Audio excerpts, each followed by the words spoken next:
Welcome to the Startup Leaders Show, where we learn lessons from leading startup founders and executives. I'm your host, Lisa Dreher. I'm excited to introduce our guest for today, Sunny Gupta. He's the co-founder and CEO of Apptio. Welcome to the show, Sunny. Thank you, Lisa. Thanks so much for having me. Excited to be here. Absolutely. Maybe you can start by giving us just a little bit of background on yourself and Apptio. Yeah, so Lisa, I started Apptio in back in 2007, and really as a result of talking to many customers, and we've created a next generation software company, a SaaS cloud-based company, which allows CIOs or CFOs to plan, optimize, and manage their technology investments.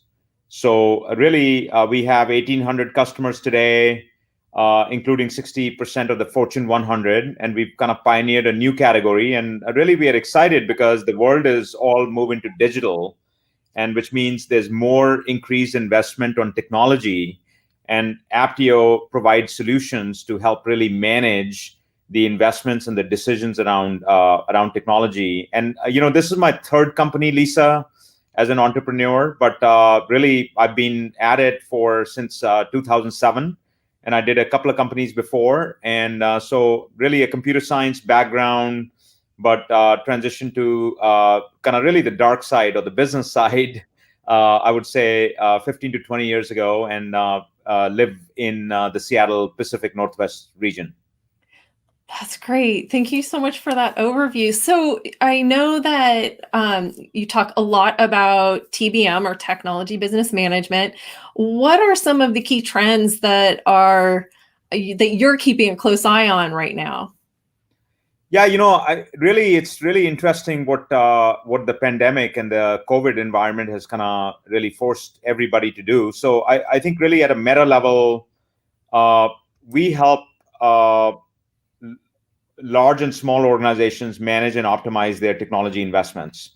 So really what we've seen, especially as COVID started to hit, the first thing CIOs and CFOs were troubled with is kind of rapidly reforecasting their technology spend and budgets, because there was so much uncertainty in the top line for every company. And technology is a big part of the expense structure. So sometimes CIOs, CTOs, CFOs had to replan, reforecast 3 to 5 times.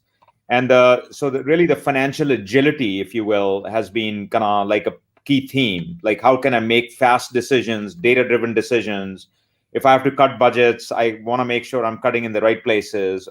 Or now, I think certainly as the world is starting to feel slightly more optimistic, people are saying, okay, where do I invest? Right? Where do I need to help me make better decisions around investment? So that's probably number one. Number two, we are seeing a massive race to adoption of the cloud, of the public cloud services like AWS, Azure, Google, customers wanting to move away from their data centers and so forth. And they're finding, so this journey to the cloud and the hybrid has gotten accelerated. And frankly, it's not that easy, because moving to the cloud sometimes is not always cheaper, and customers are making decisions both way. So that's the second trend. The third trend we are starting to see is all related to digital transformation. Every CIO is saying, hey, it's not only keeping my infrastructure running and so forth. I need to innovate. I need to create new business models for my organization, new revenue streams. So they're springing up new development teams. They're delivering products rather than projects to the business. So new innovation, and how do they manage that new innovation? How do they see like that innovation is kind of delivering those things? So anyway, I would say digital transformation aided by new development spend. Number two, we are seeing massive rise in adoption of cloud, and thirdly, kind of having a financial agility. And those are the three disciplines kind of which we combine together into what we call technology business management, and the solutions which Apptio is really providing to our customers at this time. Right, right. I think I saw some news about Apptio and KPMG that just came out recently. Maybe you can tell us a little bit about that too. Right. So, I think KPMG, obviously, not only they use Apptio for managing their own cost base for technology spending as well as cloud and a lot of these things we're talking about. But KPMG is a very strategic partner for us, and they've been providing a lot of capability to customers around financial transformation or journey to the cloud. So we've been kind of partnering with them, and they kind of help our customers provide a lot of change management around Apptio or just advisory type of services. So it's excellent relationship. Not only do they use us, but we also partner together in the market. Great, great. So we invited you here today to talk to us a little bit about how you have grown Apptio and the success that you've seen across some of your other business experience and startups that you've started over the years. So one of the things I want to start with is just what has been one of the biggest keys to your success in business so far? Lisa, I would say thank you for asking that question. I always think about the future and think about, okay, while we've done some amazing things, but we really feel like we're in innings two, of this marathon, and every CIO, large or small, is going to use Apptio to manage, optimize their technology investments. But just looking back at it, I would say there are a couple of themes which have kind of really stuck, and this was very important to us as founders as we started the company. Number one, I just think the deep learning around customer capability has been kind of just runs through us. So we didn't wake up thinking the world needs Apptio.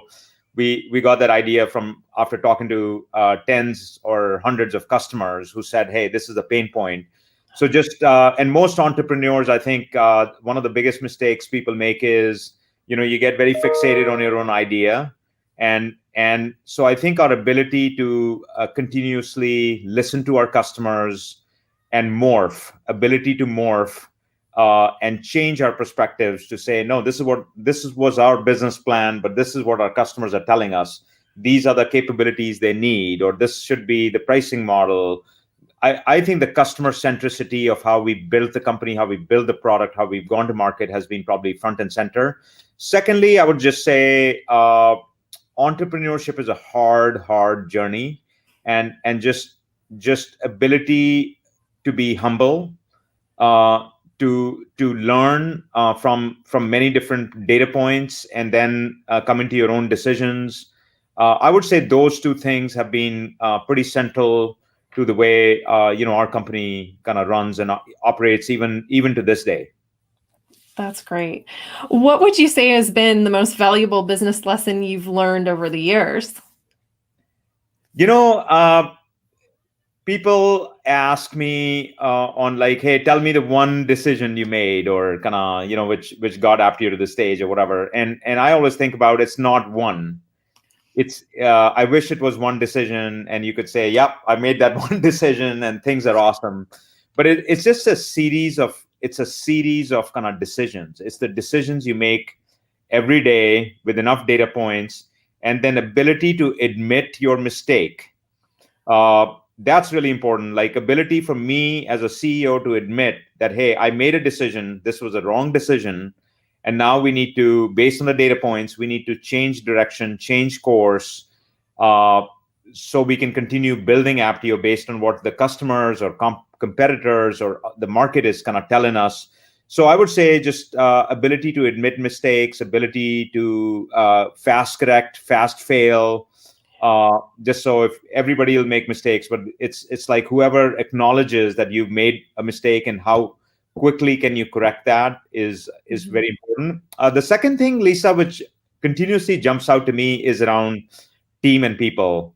As Apptio scaled from founding in the garage, or actually Bellevue Library in Seattle area, all the way to kind of our scale today with 1,500 employees, the ability to continue listening, learning, growing, and focusing on the core principles and taking a long-term perspective, I think has also kind of continued to help us. Yeah. So here's a kind of a look back in time. You know, we always hindsight's always 2020. So if you could go back in time and give your earlier self one piece of business advice, what would it be? Well, there'll be so many things. Gosh, I wish I knew all the things I've learned kind of back then. I would say the biggest learning I've had is around the team, and really uh, making sure you have kind of the best team surrounding you. And if you don't feel like somebody on the team is at that level, always making that change faster, Yeah. making the change faster, because the more you procrastinate, as leaders we all procrastinate on these decisions. I certainly have made a lot of mistakes there. So if I could go back and tell my younger self, I would say, yeah, just trust your instincts, go fast, make those decisions, get to the other side, and get the right. Make sure you always have the right team members, and you're continuously evaluating on the team, because that just kind of sets you in a much better strategic direction. Yeah. Those are really hard things to do sometimes. So I can see I mean I've seen myself delay on those types of decisions myself. So I get it.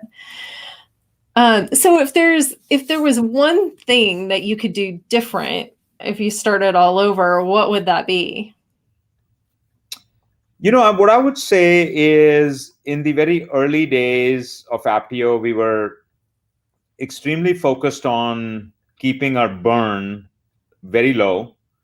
So kind of, we said we raised $7 to $8 million in our first round, and at that time that was unusual. People used to start with a smaller kind of funding, but we were fortunate enough to have some kind of really good venture capitalists who really had faith and trust in us, like Madrona, Matt McElwain, and Greylock, Tom Bogan. But we were very focused on keeping the burn low and getting to first 5 to 10 customers. Mhm. And as a result, it took us longer. We got to market quickly. We got customer validation much more quickly, paying customers quickly, but it took us longer to finish the product and the architecture. So if I could go back in time, I would probably spend a little bit more time kind of perfecting the product up front, rather than kind of pushing my organization so hard in the first 6 to 9 months, and maybe spend another $1 million or $2 million just to, because that eventually we had to do all that work, and it becomes more challenging when you have paying customers and so forth, right? To kind of do that journey. Yeah, that's an interesting perspective because I think so often you hear entrepreneurs and startup leaders say that they didn't get to the revenue as quickly as they wanted to. So that's a really interesting perspective. I think that's out of the norm.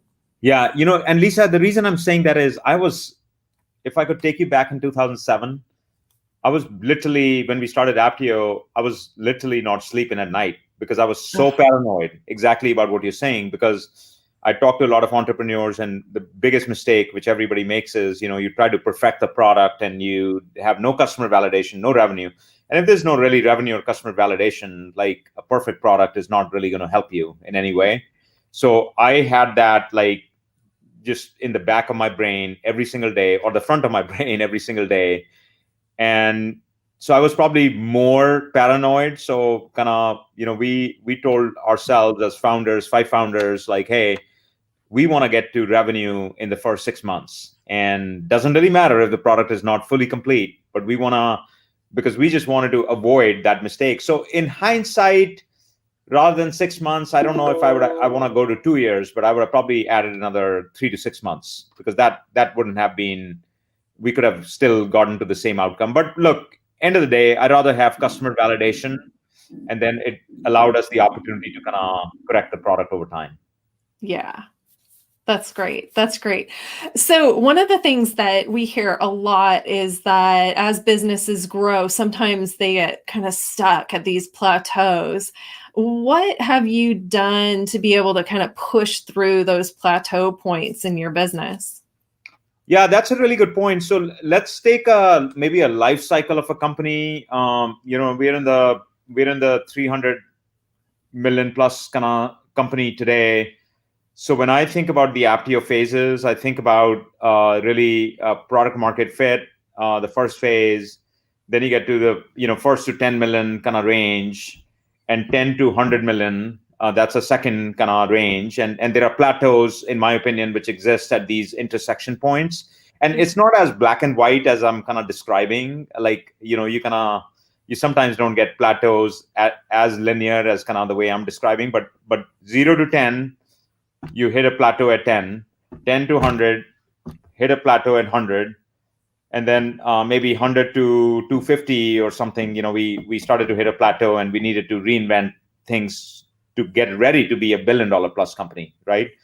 So the consistent theme, Lisa, in each one of the plateaus is the team.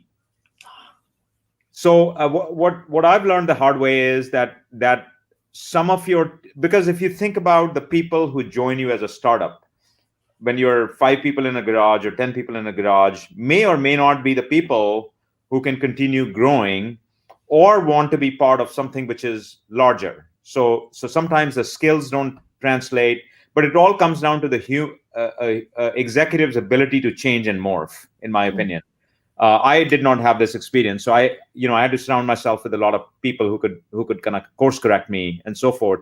So I would say the changing of the team. So we had the V1 team, we had the V2 team, we had the V3 team, and just continuously evaluating the talent, and kind of finding that next scale of experience, even in the executive team.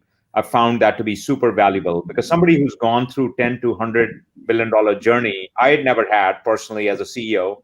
So I think that gave me more learnings and conviction by bringing people who had seen that journey, and we could kind of collectively learn. And because the processes need to be done differently and so forth, you need to change the customer value proposition, which you think your product is really good at for the first 10 customers or first 20 customers, may not be the same thing which is going to scale to the next 1,000 customers. So you have to examine, hey, is my value proposition the right value proposition? So I would say the team changes, looking at the product market fit in each one of the plateaus is really, really important. And lastly, more processes, like forecasting is a great example. We never used to have forecasting in our business. So we started employing operational processes to make us kind of better. That also got us over the hump. And fourthly, we've started to use mergers and acquisitions sometimes, because I think what happens is, as a company, you're kind of very focused on your innovation and your flagship product line, and as you start engaging with customers, you start realizing, boy, there are other spaces or other adjacent spaces around you. And sometimes the pace of innovation is so fast that sometimes it may be harder to innovate in newer adjacencies organically. So in that case, the acquisition strategy also is a pretty key lever to kind of get through these different plateaus. But we've certainly had 3 to 4 kind of plateaus at Apptio, just like every business goes through. And I would say those have been probably some of the common things which we've gotten through. The one thing I would say is, if you're really focused on it, if you're really truthful to yourself on really why you're running into the plateau, and just not like really be open to kind of feedback and thinking about examining everything in the business, you will overcome the plateau. Yeah. Good. That's great news, I think, for a lot of businesses. Yeah. So I want to end with one question, and this is, if you could make one prediction about the future of business or technology, what would that prediction be? Well, I mean, I think what I'm going to say is not going to be anything novel, but I mean, it's really what one of my mentors and friend, Mark Andreessen, kind of said at Andreessen Horowitz. Software is really eating the world, and like, if you just think about the next 20 years, I think we are just entering this early innings of digital transformation, and just like, everything is powered by digital, right? I mean, all the apps we interact with, just the self-driving cars, just pretty much everything in the world. And the pandemic, I think, is really fundamentally going to force this shift in a way we've never seen. So the world we're going to live in 10, 20 years from now, from a digital and technology perspective, is going to be drastically different than today. The rate of innovation, the rate of pace of change is so drastically different, that's kind of what we are excited by, and that's the biggest trend we are betting on. That's great. That's great. Well, thank you so much for making time for this today. We really appreciate your insights, and I know everybody will really appreciate what you've shared here today. It's just been really inspiring. So thank you so much for being here, and I hope that we can catch up again in the future when some of your predictions come to pass. Awesome, Lisa. Looking forward to it, and thank you so much for having me again. Absolutely. Our pleasure.